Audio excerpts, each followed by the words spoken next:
अंतर धर्म के साधुओं ने नगर में सखियों के साथ क्रीड़ा करते हुए कन्या को विवाह योग्य देखकर आपस में मंत्रणा करके कन्या के विवाह के लिए श्रेष्ठ वर का अन्वेषण करो ऐसा दूत से कहकर वह शीघ्र ही उसे भेज दिया। उसकी आज्ञा प्राप्त करके दूत कांचन नामक नगर में गया। वहां से एक वाणिक पुत्र लेकर आया।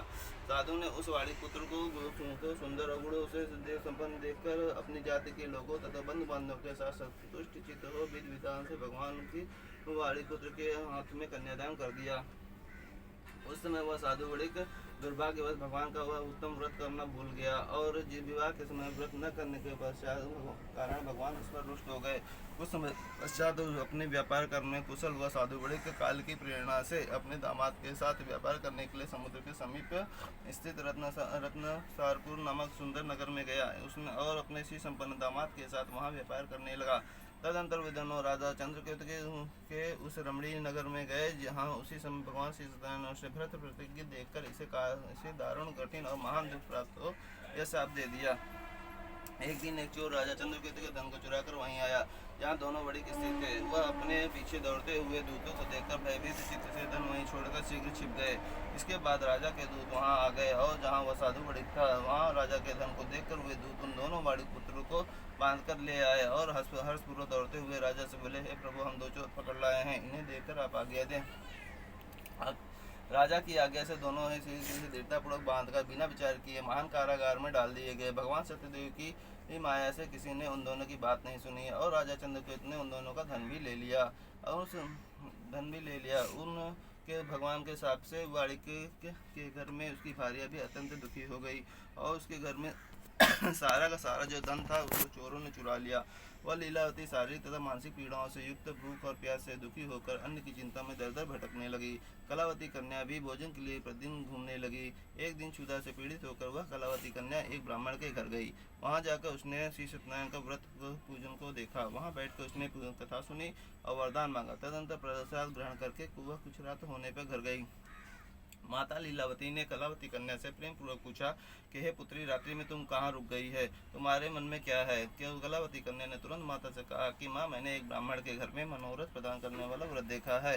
कन्या की उस बात को सुनकर वह वाड़िक भार्या व्रत करने के लिए उद्धृत हुई और प्रसन्न मन से उस साध्वी ने बंधु बांधवों के साथ भगवान श्री सत्यनारायण का व्रत किया और इस प्रकार प्रार्थना की कि हे भगवान, आप हमारे पति एवं जमाता के अपराधों को क्षमा करें, वे दोनों अपने घर शीघ्र आ जाएं। इस व्रत से भगवान सत्यनारायण पुनः संतुष्ट हो गए और तथा उन्होंने निपश्रेष्ठ चंद्रकेतु को स्वप्न दिखाया और निपश्रेष्ठ से कहा कि हे प्रातः काल दोनों वाड़िक पुत्र को छोड़ दो और वह सारा धन भी दे दो जो तुमने उनसे इस समय ले लिया है, अन्यथा राजधर्म एवं पुत्र सहित तुम्हारा सर्वनाश कर दूंगा। राजा ने स्वप्न में ऐसा कहकर भगवान सत्यनारायण अंतर्ध्यान हो गए। इसके अनंतर प्रातः काल राजा ने अपने सभासदों के साथ सभा के मध्य बैठकर अपना स्वप्न लोगों को बताया। दोनों बंदी वाड़ी पुत्रों को शीघ्र ही मुक्त कर दो। राजा की ऐसी बात सुनकर वे राजपुरों दोनों महाजनों को बंधन मुक्त करके राजा के सामने लाकर विनय पूर्वक बोले, महाराज, बेड़ी बंधन से मुक्त करके दोनों वाड़ी पुत्र लाए गए हैं। इसके बाद दोनों महाजन ने वाड़ी पुत्र निपश्रेष्ठ चंद्रकेतु को प्रणाम करके अपने पूर्व वृत्तांत का स्मरण करते हुए भाव विवल हो गए और कुछ बोल न सके। राजा ने वाड़ी पुत्रों को देखकर आदर पूर्वक कहा, आप लोगों को प्रारब्धवश यह महान दुख प्राप्त हुआ है, इस समय अब कोई भय नहीं है। ऐसा कहकर उनकी बेड़ी खुलवाकर क्षौर कर्म आदि कराया। राजा ने वस्त्र अलंकार देकर उन दोनों वाड़ी पुत्रों को संतुष्ट किया तथा सामने बुलाकर वाड़ी द्वारा अत्यधिक आनंदित किया। पहले जो धन लिया था उसे दूना करके दिया। तदनंतर राजा ने पुनः उनसे कहा कि हे साधु, आप ये क्या अपने घर को जाएं। राजा को प्रणाम करके आपकी कृपा से हम जा रहे हैं, ऐसा कहकर उन दोनों महावैश्यों ने अपने घर की ओर प्रस्थान किया। इस प्रकार से इसका अंतर्गत खंड श्री सत्यनारायण भगवान का तृतीय अध्याय संपूर्ण। बोलो श्री सत्यनारायण भगवान की जय।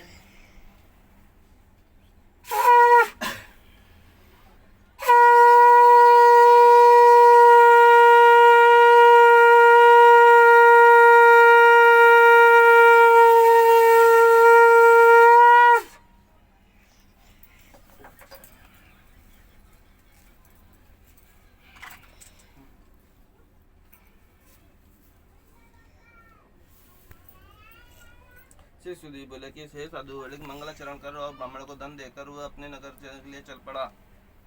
राजा के साधु के कुछ दूर जाने पर भगवान सत्यनारायण की उन्हें उसकी सत्यता की परीक्षा लेने की जिज्ञासा हुई कि उन्होंने पूछा कि हे साधु, तुम्हारी नाव में क्या भरा हुआ है। तब धन के मद में चूर दोनों महाजनों ने अवहेलना पूर्वक हंसते हुए कहा कि दंडी, क्यों पूछ रहे हो? क्या कुछ द्रव्य लेने की इच्छा है? हमारी नाव में लता और पत्ते आदि भरे हैं। इसी निष्ठुर सुनकर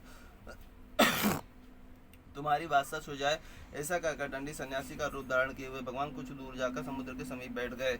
दंडी के चले जाने पर नित्य क्रिया करने के पश्चात उतराई हुई नौका को देखकर वह साधु अत्यंत आश्चर्य में पड़ गया और नाव में लता और पत्ते आदि देखकर मूर्छित हो पृथ्वी पर गिर पड़ा। सचेत होने पर पिवाड़ी पुत्र चिंतित हो गया। तब उसके दामाद ने इस प्रकार कहा कि आप शोक क्यों करते हैं? ऐसा दंडी ने साथ दे दिया है, इस स्थिति में वही सब कुछ कर सकते हैं, इसमें संशय नहीं है। अतः उन्हीं की शरण में हमें चलें, वही मन की इच्छा पूर्ण होगी। तब दामाद की बात सुनकर वह साधु वणिक उनके पास गया और वहां दंडी को देखकर उसने भक्तिपूर्वक उन्हें प्रणाम किया और आदरपूर्वक कहने लगा कि आपके सम्मुख मैंने जो कुछ भी कहा है, आप मेरे उस अपराध को क्षमा करें। ऐसा कहकर बारंबार प्रणाम करके वह महाशोक से आकुल हो गया। दंडी ने उसे रोता हुआ देखकर, हे मूर्ख, रो मत। मेरी पूजा से उदासीन होने के कारण तुमने बारंबार दुख प्राप्त किया है। भगवान की ऐसी वाणी सुनकर वह उनकी स्तुति करने लगा। साधु ने कहा कि हे प्रभु, यह आश्चर्य की बात है कि आपकी माया से मोहित होने के कारण ब्रह्मा आदि देवता भी आपके गुणों को रूप को यथावत रूप से नहीं जान पाते। फिर मैं मूर्ख आपकी माया से मोहित होने के कारण कैसे जान सकता हूँ? आप प्रसन्न हो, मैं अपनी धन संपत्ति के अनुसार आपकी पूजा करूंगा। मैं आपकी शरण में आया हूँ। मेरा जो पुराना धन था उसकी तथा मेरी रक्षा करें। उस वाणी की भक्ति युक्त वाणी सबके भगवान जनार्दन संतुष्ट हो गए और भगवान हरि उसे अभिष्ट वर का प्रदान करके वहीं अंतर्ध्यान हो गए। इसके बाद वह साधु वर्ग के अपनी नौका में चढ़ा। उसने धन दान से परिपूर्ण देखकर भगवान सत्यदेव की कृपा से हमारा यह मनोरथ सफल हो गया। ऐसा कहकर स्वजनों के साथ उसने भगवान की विधिवत पूजा की। भगवान